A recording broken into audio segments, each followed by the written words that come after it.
पुढची महत्त्वाची बातमी आपण पाहूयात। बीड जिल्ह्यातील ढाब्यावरील कथित वाद प्रकरण धनंजय देशमुखांवर गुन्हा दाखल करण्यात आला।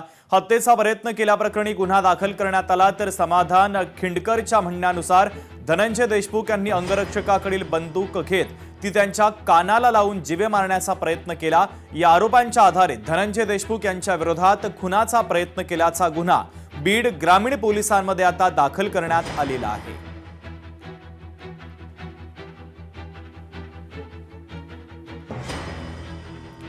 अमरावतीमधील एका कारवाईच्या संदर्भातली बातमी आता आपण पाहूयात। अमरावतीमधील अवैध दारू निर्मिती केंद्रावर छापेमारी करण्यात आली। चांदूर रेल्वे पोलिसांनी धडक कारवाई केली तर अवैध दारू निर्मिती केंद्रावरील 9 लाखांचा मुद्देमाल नष्ट करण्यात आला।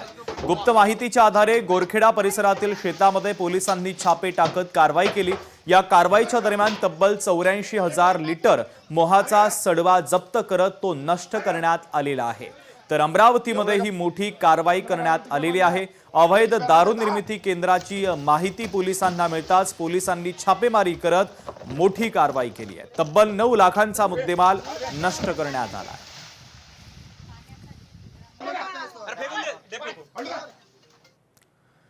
बातमी यवतमाळमधून आहे। तुरळक पावसानं हजेरी लावली तर उकाड्यानं हैराण झालेल्या नागरिकांना जरासा दिलासा मिळतोय। गेल्या काही दिवसांपासून 45 ते 46 अंश सेल्सिअस पर्यंत तापमान पोहोचलेलं होतं। तापमानामुळे नागरिक अक्षरशः हैराण झालेले होते। अशामध्येच अचानक शहरातील काही भागामध्ये तुरळक पावसानं वातावरणामध्ये गारवा निर्माण झालाय। नागरिकांना उकाड्यापासून काहीसा दिलासा मिळतोय।